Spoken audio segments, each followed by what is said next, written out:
We finished up on number 34, the power of devils.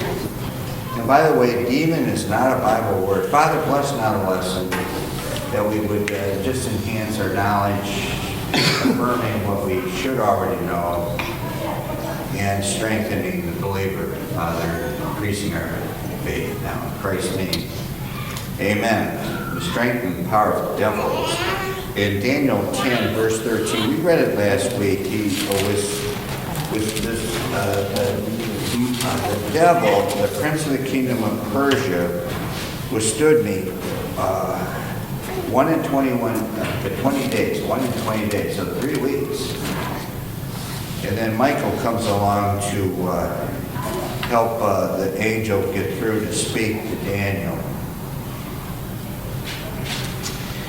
Anyway, they are very powerful. And this is not a study in the devil, but it's just one thing that if you were to do a study in the devil and devils, this would be one of them. And we were talking about Santa Claus yesterday and how that whole thing is just demonic. Santa Claus, if you just switch the letters around, it spells Satan. He wants to be like God. Where does he want to be like God? He wants to be like the Most High. Knows when you're going to die or good. Well, the verse where he wants to be like the Most High. Isaiah. It's in Isaiah. Yeah, no, I can't place it right now. Where it must be. It's Isaiah 14. He dwells in the sides of the north. So he dwells in the North Pole. He knows who's naughty and nice. So he's omniscient. He can deliver all the packages in one night. So he's omnipresent. And so obviously if he can do both those things, he's all powerful. So he just, and then now the elves are the devils that work with him. He's got all these underlings that work with him. The whole thing is just one big demonic mess. And there's a gift exchange. It's Christmas time, so Jesus is the perfect gift. Well, who is the only one not getting the gift? The whole thing is just, is right out of the pit of hell. The only one not getting the gift is Jesus. He doesn't get a gift. Yeah, everybody else, the gift exchange is, by the way, where is there a gift exchange in the Bible? When the two witnesses died. Yeah, when the two witnesses died, Revelation, they're happy that the men of God are dead, so they exchange gifts one with another. It's a worldwide thing. But God can turn it around. And so the entire world's economy runs off of Christmas. It's intended to destroy the simple faith of a child. Oh, and it'll destroy the simple faith. So why put on that Santa faith, believe in Jesus? Faith? Well, I don't know. Yeah. When we, I shouldn't say knew the truth, when we kind of figured it out and said, why are we doing this? We dropped it like a hot potato, the whole thing. There's the 10 Commandments of Christmas. I never preached it. You are not to bow to idols. One of them is not bowing to idols. You're not to bow to idols. How do you do that on Christmas Day? When you get up in the morning, everybody runs downstairs. You kneel down on your hands and knees. You're bowing down to this idol to get the package. Yeah. Yeah. So you got the 10 Commandments of Christmas, and on I go. So I never preached it, and then I had one of the missionaries come and he said, you don't want to do that. He said, everybody's going to do what they're going to do anyway, and it's not going to be fruitful. It won't produce any fruit. You might reach one person, but basically you're not going to reach the general public. They're just they're not gonna go along with it. Yeah, well, that's something God said to Jeremiah, he says, tell them anyway. Yeah, tell them anyway, and pay no attention to their faces, all right? Pay no attention to the expression of their face. You know, and on it goes. And so anyway, devils are very powerful. And so what's one of the main characteristics of the devil? What is he to, I know this wasn't a lesson in this, but what's one of his main characteristics in 2 Corinthians chapter 11? He appears what? Angel of light. He appears as an angel of light. You know, to do the flim flam. Very strangely. He does the flim flam. So, you know, I do this with the kids. And I'm telling you, man, their eyes bug out. So I do the Stan Laurel thing. And I go like this. And I go like that. They actually, then they want to reach in and feel the stub of the finger. Yeah, I hide it in my pocket there. But that's what the devil does. He just does the flim flam. The whole thing is a flim flam. And people buy it. So, I mean, if you want to know what the general public will do, well, just look at our president. The guy can't put two sentences together, and he seems to be out to lunch. I don't know. They elect Fetterman and the rest of the crew. It's just crazy.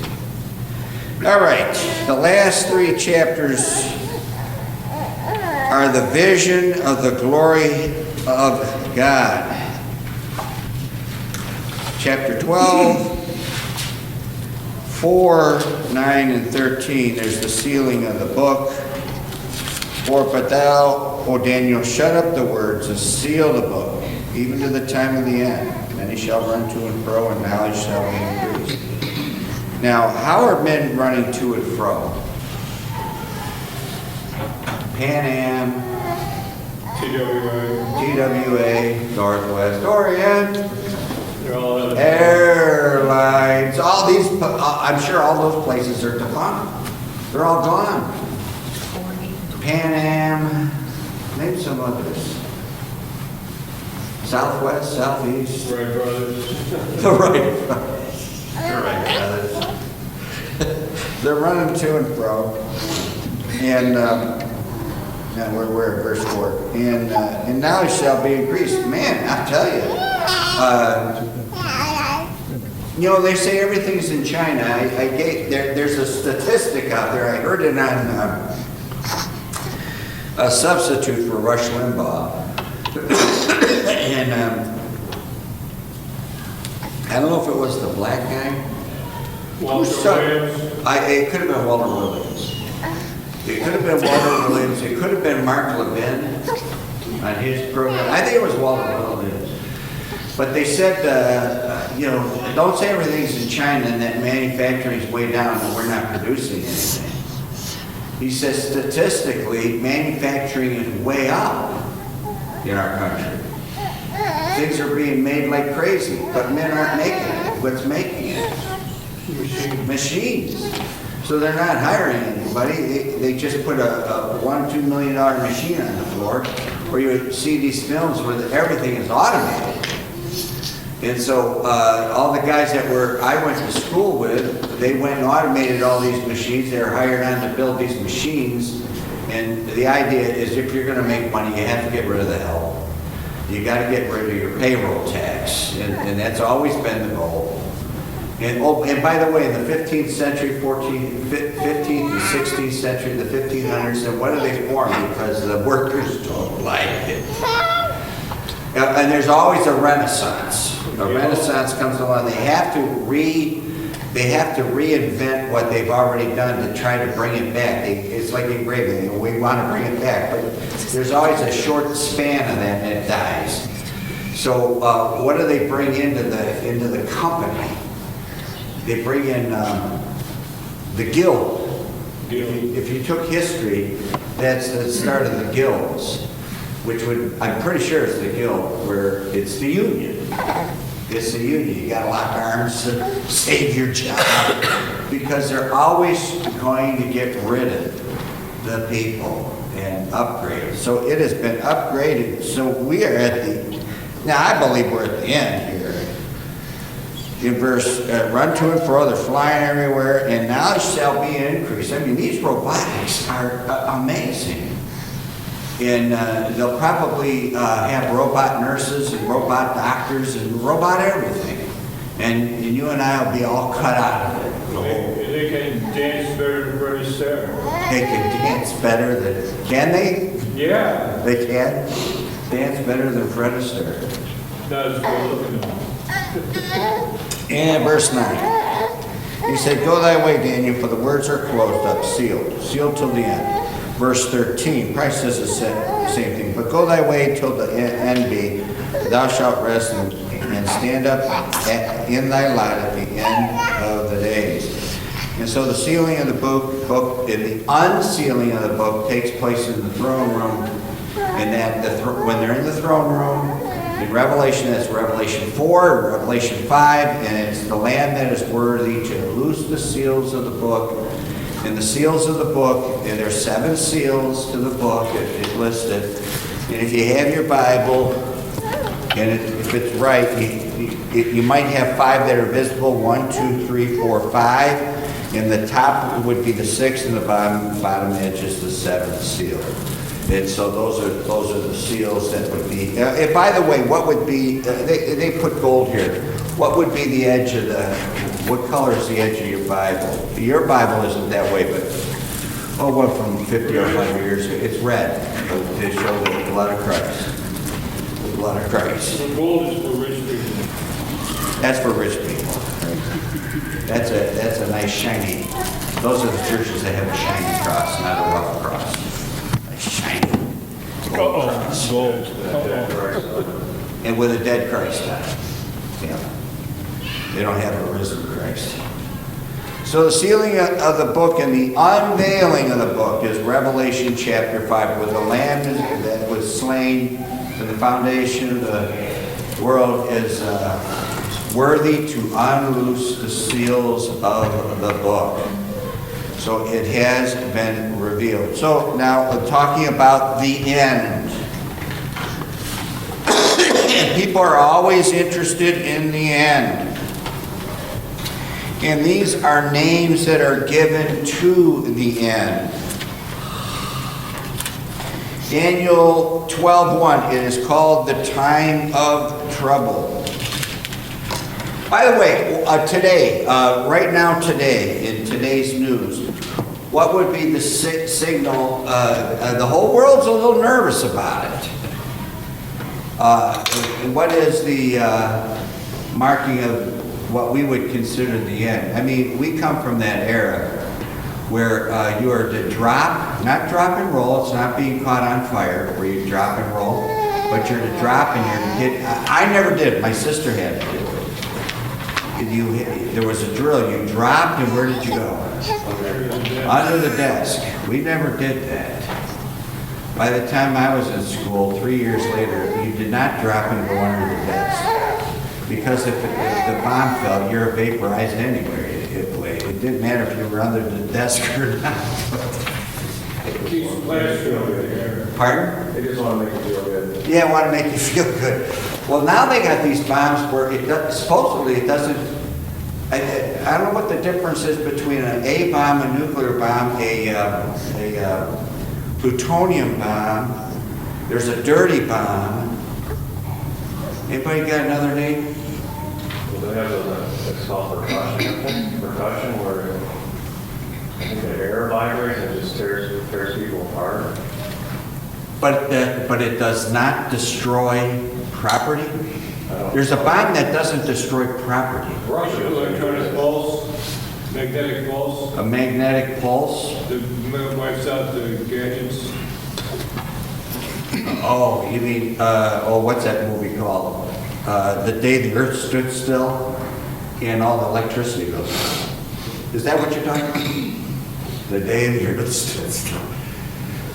So, the bombs they have today, and what they're going to drop is going to make Hiroshima and Nagasaki, and I'm pronouncing it the right way, Hiroshima and Nagasaki, look like firecrackers.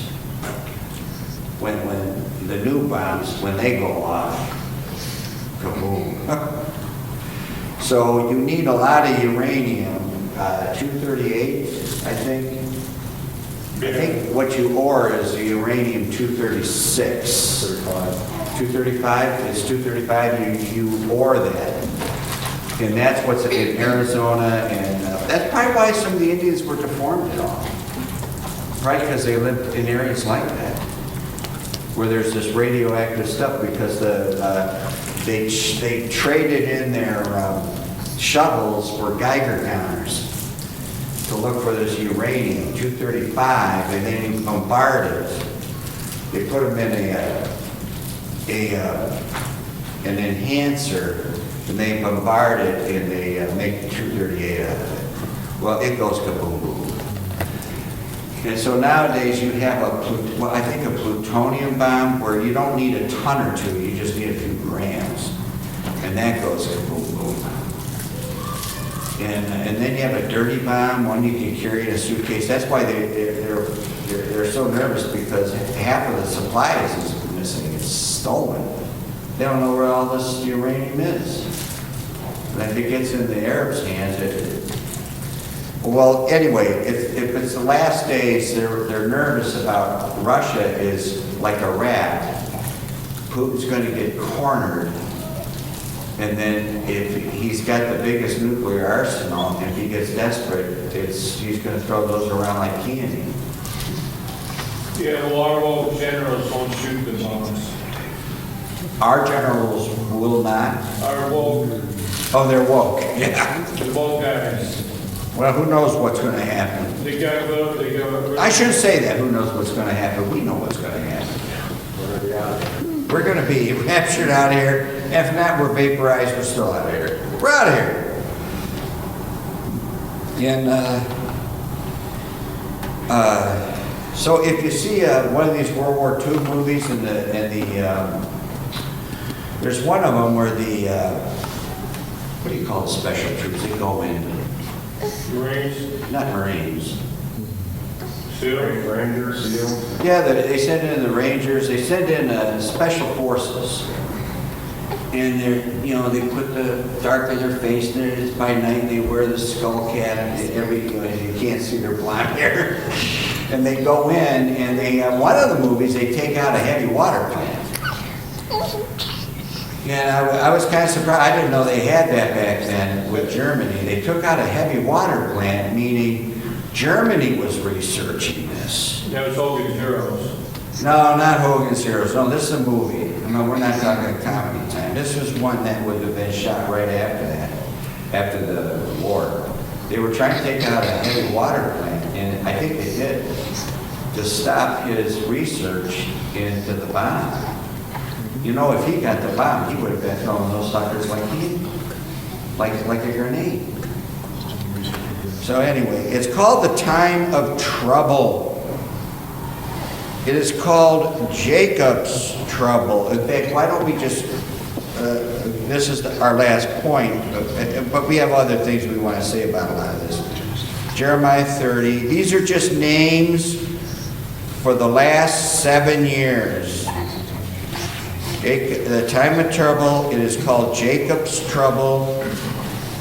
Chapter 30, verse 7. That's the verse we really want. Chapter 30, verse 7. You see, a lot of this stuff in the Old Testament is yet to be fulfilled. It's not been fulfilled. Verse 7, alas, for that day is great, so that none is like it. It is even the time of Jacob's trouble. It is, and we have already, I don't feel led to go there. It's called Daniel's 70th week. He will renew the covenant, it says, for 1 week, which would be the 7-year tribulation. And that's when we look up the 7 weeks to 7 years, and a day to a year, or a 1,000 years to a day. We look up those ratios. It's Daniel 70th week. Zephaniah 1, verse 15. Zephaniah 1:15, that day is a day of wrath, a day of trouble and distress. Right? A day of distress. It is the time of the end. We've already looked up those verses. I don't feel led to go back over that in Daniel 11 and 12. It is called in Revelation 7 verse 4, it is the Great Tribulation. In fact, if we're still in Zephaniah 1:14, it is called the day of the Lord, also the day of the Lord. The day of the Lord. And it's found in Malachi, also in Joel. And so it is the Great Tribulation, Revelation 7:14, if we go there. 7:14. And I said unto him, Sir, thou knowest. And he said to me, These are they which came out of great tribulation. That would have been, this is where they're marking the 144,000. By the way, which group thought they were the 144,000? There is a group out there, they said they were the 144,000. The Jehovah's Witnesses. And so the idea is, well, what happens when there's more than 144,000 UJWs? And then they hit the number. Well, it just proves their theology is just all wet. You gotta be virgins though. And well, they had to be virgins. Yes, that's true. It's hard to- Male and virgin. I know. It's hard to pull off. I know. So anyway, the Great Tribulation. Now, for all the mid-tribbers, Boom. Acts 14. Go to Acts 14, verse 22. Those that want to go through this, they're just dying to go through it. If I go over there, I don't know how many times I go over it with these people. I show them the verse. It goes in one ear and right out the other. They don't want to accept it. And this is just one example. It's called the Great Tribulation. Is the 7-year tribulation. Acts 14 verse 22 says this, confirming the souls of the disciples, exhorting them to continue in the faith, and that we must through much tribulation enter in the kingdom of God. They'll run there and say, well, we're going through the first half, and on and on and on. They just go on and on and on. But Paul says we go through much tribulation. It has nothing to do with the Great Tribulation. It has nothing to do with that. Go to Romans 14.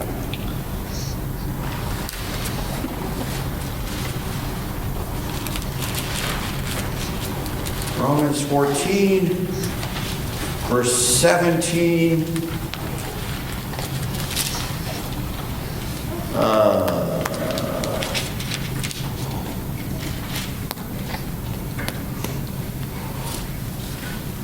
I don't know why I have that one written down here.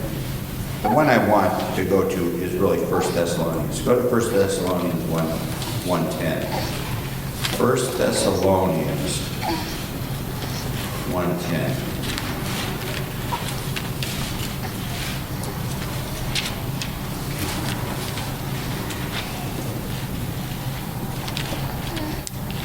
All right, and to wait for his Son from heaven, whom he raised, that's 1 Thessalonians chapter 1, verse 10.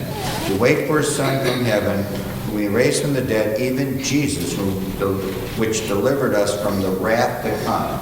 It's called the great wrath of God. It's the wrath to come. It is the same as the Great Tribulation, but not the much tribulation. They're not the one and the same thing. It's the wrath to come. And by the way, how many times is the wrath of God used in Revelation? Anybody know? 7. No. That'd be a good guess. No, I'm pretty sure it's 13 times. Ouch. 13 times. Yeah, it's the ouch number. 13. I think it's 13 times in Revelation. The wrath to come. It appears 13 times. Pretty sure. All right. Now, we preach here the 4 parallel views of the second coming of Christ. Amen. Any other view, and there are people that have other views, it is mass confusion. In other churches we came out of, they won't even touch it. Now, I didn't learn it. I learned it in a church, and I learned it by reading, but a lot of churches, they won't. It's mass confusion. They taught it at the church that was at in Georgia. Yeah, that was an offshoot of that Pensacola. Yeah. And so the 4 parallel views, if you have 4 views of the first coming, Matthew, Mark, Luke, and John, 4 views, separate views of the same event. And the way to explain it, if there's an accident at an intersection, and Matthew, Mark, and Luke, and John are at each of the corners of the intersection, and they see the accident, they all see it from a different view. The same event, but from a different view. From a different view. And by the way, how are you, in a trial, they call to the stand, they call for witnesses. Witnesses. These, Matthew, Mark, Luke, and John, are the 4 that witnessed it. And they put it down on paper and they wrote. So if you're excused from the witness stand, why would the judge say, well, get down, we don't want you? Why would you be excused from the witness stand? You didn't see it. That's right. If you didn't see it, you have nothing to say. Nothing to say. I heard the screech. I heard the crash of the fender hit the other car. I heard a woman over there screaming. I heard the sirens coming. If that's all you can produce, you're not a witness. So they excuse you from the stand. You have to be a witness. Matthew, Mark, Luke, and John are witnesses. So John is the one writing this down. And so if you have 4 views of the first coming, you have 4 views then of the second coming. And they all they all end with the same 2 events. What are the 2 events that each Return of Christ. each one ends with? No, you could kind of go there, but no, we're not going. What are the 2 events that occur at the end of each? Earthquake. The great earthquake, and one other thing. There's 2 events. The great earthquake, it breaks Jerusalem into 3 pieces, 7 pieces. No, it's divided. The great earthquake, the greatest earthquake that'll ever hit the earth. And what's the other? The Battle of Armageddon. It appears 4 times. So let's go to Revelation chapter 6. Revelation chapter 6. This is the first time through. Next week we're going to start on the next book. Hosea and Zerubbabel. Revelation chapter 6.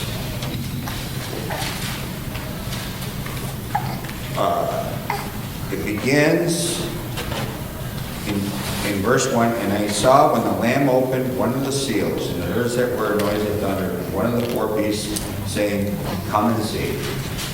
That's where it begins. Now, go to the end of chapter 6. Chapter 6, go to the end.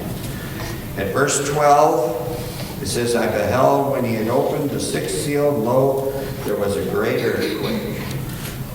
And the sun became black as sackcloth of hair, and the moon became as blood. So there's the earthquake. And verse 17. For the great day of his wrath has come, and who shall be able to stand? There's the battle of Armageddon. All right, what was supposed to be Germany's undoing in World War II?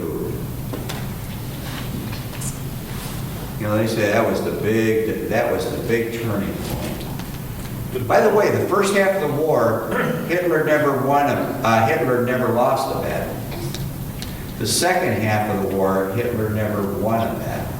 When the Russia beat them Where? in the snow, Yeah, where though, specifically? Stalingrad, Stalingrad, which is, what is Stalingrad? St. Petersburg, It's what? St. Petersburg. No, St. Petersburg is Leningrad.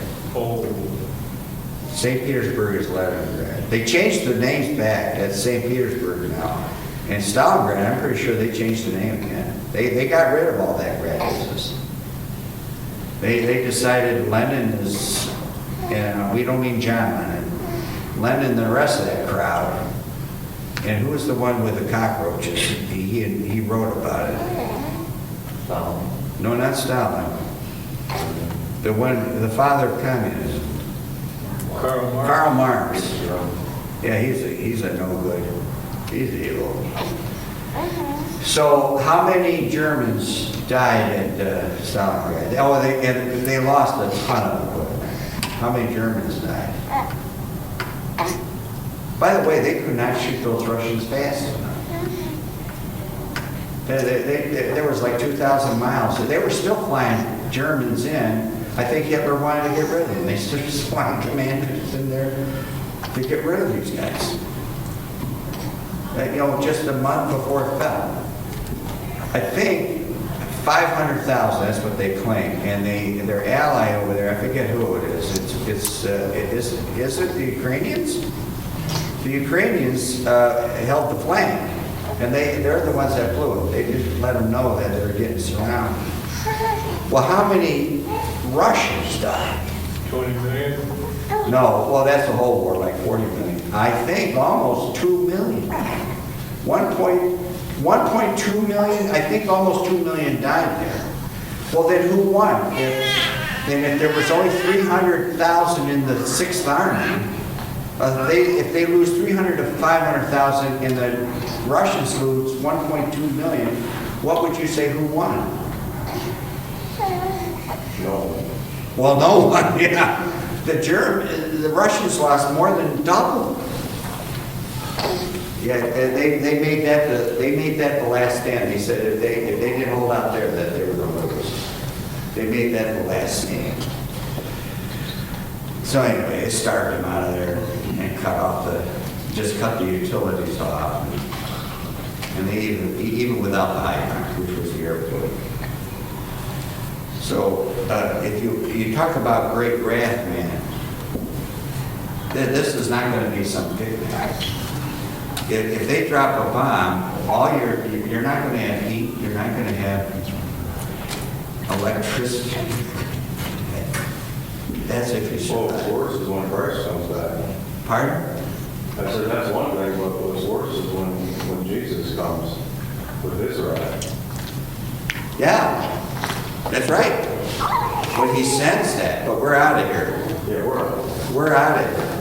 So we'll pick this up next week. The 4 parallel views, and I think we'll only have to show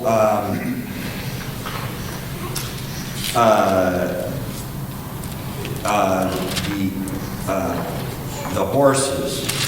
We'll just do the horses with Matthew 24. So there's 2 views: the concurrent view and the successive view. Concurrent would be, define that for me. That events are taking place all at the same time. Yeah. All 4 views are actually taking place at the same time. Different aspects of it. Different aspects of the same thing. The successive view is it's one view. It's just a continuation of all these seals and trumpets and all. That's the confusing view. But the concurrent view is that all 4 times through the Great Tribulation is taking place at one time, and it's just showing the 4 different views of the same event. The same event. I think when you open a seal, it's a giving a command. It's saying, now go do it, and then it gets done.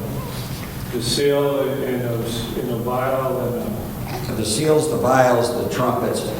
When you view Revelation that way, and the reason we're bringing that up is because we're in the book of Daniel. That's the complementary book. What's the term you use? It's the book, the same book you would study at the same time. It clears it up, so it's no longer as clear as mud. If you do the successive view, the revelation just becomes clear as mud, which means it's just one mass confusion mess. And we don't speculate what the tails are, the stinging tails, and the hair, and the teeth like lions, and we don't speculate. There's all kinds of people that speculate like that. They're always guessing the end of the world will be never happens. Father, bless not the church. In Christ's name, amen. We'll pick this up next week, and then we'll go on to Hosea.